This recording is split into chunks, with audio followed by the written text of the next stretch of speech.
A Saudi activist's iPhone, February 2021.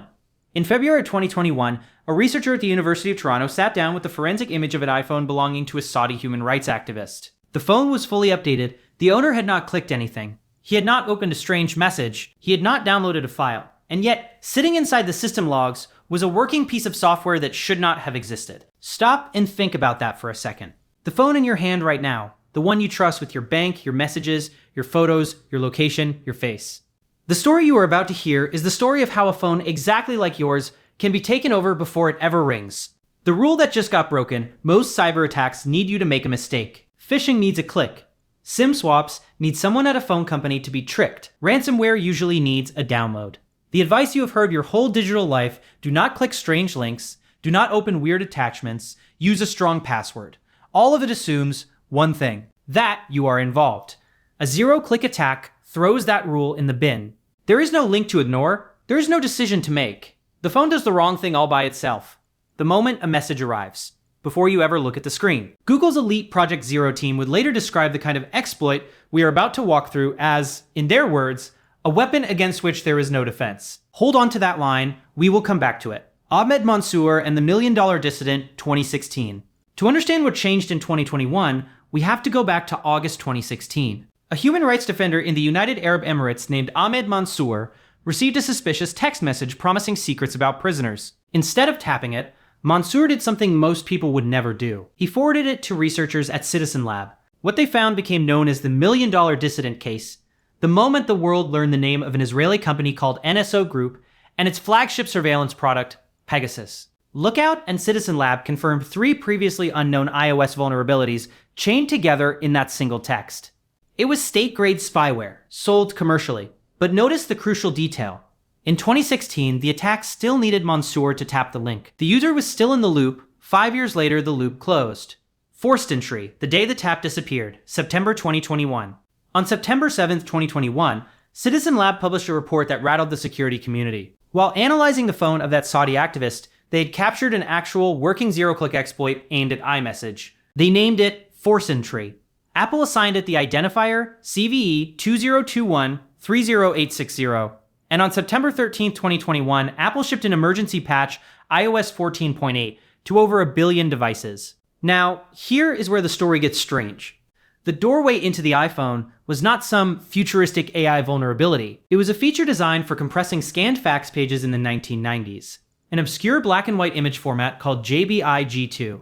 Apple's image library quietly supported it, because iMessage tries to be helpful. When a file arrives, your phone pre-processes it to show you a neat little preview before you even tap. Think of it like a mailbox that automatically opens every envelope, reads the letter aloud, and pins a summary to the front. Convenient. Until someone mails a letter written in a language so obscure, the mailbox itself glitches while reading it. And that glitch, in the wrong hands, can rewrite the rules of the entire house.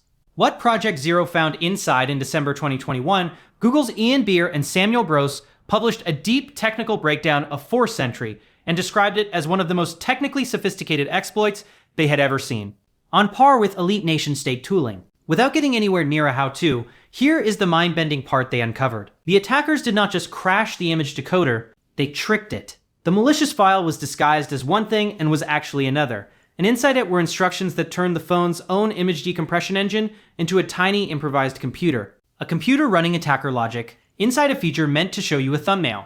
No notification, no ringtone, no clue. By the time you would have looked at your screen, the spyware was already settling in. And just so we are clear, this video is for awareness and education. Nothing here is a how-to. If you are finding this useful, follow the channel so the next case study finds you before the next exploit does. Because the next part of the story is bigger than one activist, the 50,000 numbers, and the phone in Dubai. In July 2021, a coalition of more than 80 journalists, organized by Forbidden Stories with technical support from Amnesty International's Security Lab, published what became known as the Pegasus Project. They had obtained a leaked list of more than 50,000 phone numbers reportedly selected for surveillance by NSO clients. Amnesty's forensic analysis confirmed successful zero-click iMessage compromises on fully updated iPhone 11 and iPhone 12 devices. Citizen Lab's earlier Great IPN report from December 2020 had already documented 36 personal phones belonging to journalists, producers, and executives at Al Jazeera hacked through an earlier iMessage zero-click exploit. Then came the most haunting finding of all. In December 2021, the Washington Post and Citizen Lab reported that Pegasus had been loaded onto a phone used by Hanan Elatre Khashoggi, the wife of journalist Jamal Khashoggi, in the months before his murder in October 2018. According to the forensic timeline reported by the Post, an agent of a UAE government entity placed the spyware on the device in person at the Dubai airport. Court documents and subsequent litigation describe surveillance activity in the lead-up to the killing. None of these victims did anything wrong. There was no link to avoid, patches, lockdown mode, and the entity list. The response was loud. On November 1st, 2021, the United States Commerce Department added NSO Group to the entity list, restricting American companies from doing business with the firm.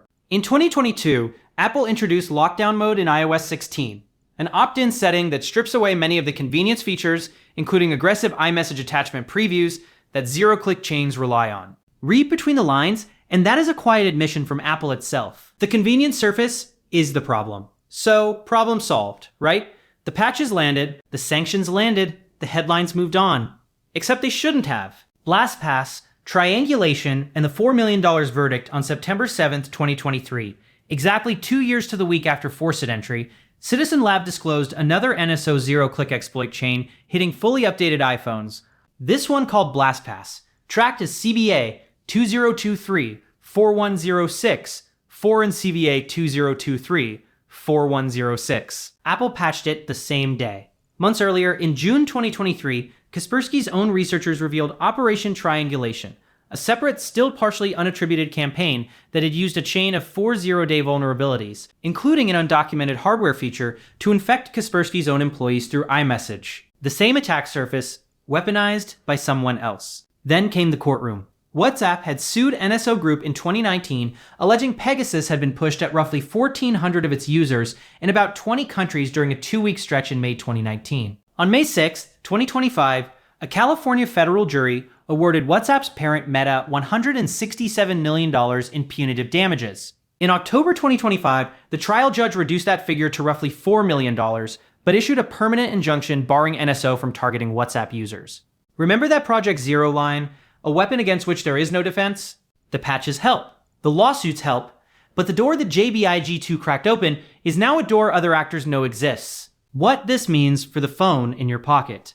You are almost certainly not a Pegasus target. But the techniques pioneered against activists and journalists rarely stay there. They drift downward into criminal markets, into industrial espionage, into divorce court spyware. In the next video, we are going to walk through the scam that does not need a 0 day at all, the SIM swap epidemic, and how a phone call to a customer service rep can drain a stranger's life savings in under 10 minutes. Until then, update your phone tonight, and maybe, just maybe, look up lockdown mode.